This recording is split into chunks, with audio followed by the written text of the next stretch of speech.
நம்ம water proofing சீரீஸில் நம்ம அடுத்து பார்க்கக்கூடிய வீடியோ என்ன அப்படின்னா, நம்ம டாய்லெட் ஏரியாவுக்கு வந்து எப்படி வாட்டர் ப்ரூஃபிங் பண்ணணும், என்ன டாய்லெட்டில் வாட்டர் லீக் ஆச்சுன்னா என்ன காரணம் அப்படின்றத இந்த வீடியோவில் பார்க்கலாம்.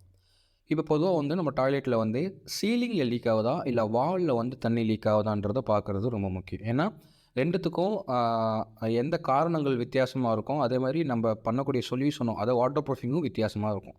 ஒருவேளை நம்ம செவுத்துல தண்ணி லீக் ஆகுது அப்படின்னா, அதுக்கு என்ன காரணமாக இருக்கும் அப்படின்னா, கண்டிப்பாக நம்ம செவுத்து உள்ளே போட்டிருக்கக்கூடிய சிபிவிசி பைப் லைன், அதாவது நம்ம வாட்டர் லைன் போட்டிருப்போம் பார்த்தீங்களா, அதில் எதனா ப்ராப்ளம்னா அதில் லீக் ஆகிருந்ததுன்னா வெளியே வந்து லீக் வரும். இதுதான் ஒரே காரணமாக இருக்கும், வேறு எந்த காரணமும் இருக்காது.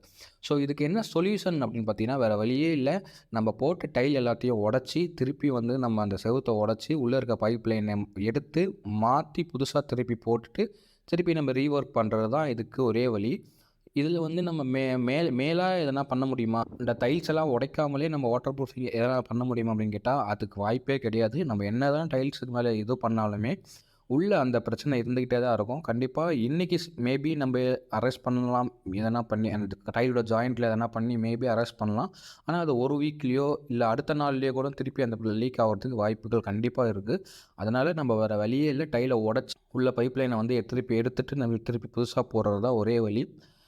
இது வந்து இது கொஞ்சம் கஷ்டமானதான். ஏன்னா நம்ம வந்து வீடை கட்டிட்ட பிறகு இந்த மாதிரி லீக் ஆகிடுச்சுன்னா திருப்பி உடைக்கிறது வந்து உண்மையிலே ஒரு சங்கடமான ஒரு விஷயமா இருக்கும் எல்லாருக்குமே.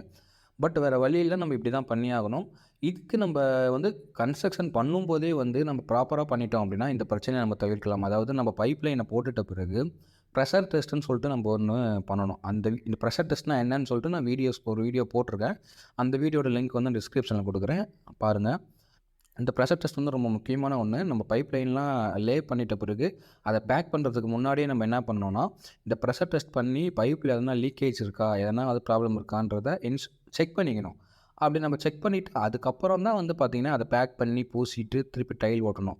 இந்த செக்கிங் பண்ணாமல் நம்ம போட்டுட்டு அப்படியே பண்ணோன்னா மேபி அந்த பைப் லைனில் எதனா ஜாயிண்ட்டில் எதனா வீக் இருந்திருக்கலாம், இல்லை எதனா பைப் வந்து டேமேஜ் ஆகிருக்கலாம். அப்போ அதில் லீக் இருந்திருக்கும். நம்ம அதை செக் பண்ணாமலே போட்டதுனால தண்ணி வரும்போது அந்த லீக் நம்மளுக்கு வந்து உடனடியாக தெரிய ஆரம்பிக்கும்.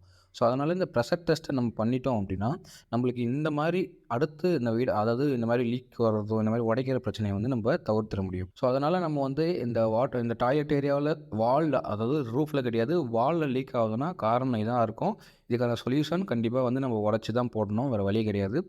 இதை நம்ம அவாய்ட் பண்ணோன்னா, நம்ம பண்ணும்போது இந்த மாதிரி ப்ரெஷர் டெஸ்ட்டை ஒரு செக் பண்ணிக்கிட்டு பண்ணுறது ரொம்ப நல்லது. அடுத்த வீடியோவில் வந்து நம்ம அடுத்த ஒரு வாட்டர் ப்ரூஃபிங் மெத்தடை பற்றி நம்ம வந்து அடுத்து பார்க்கலாம். நன்றி, வணக்கம்.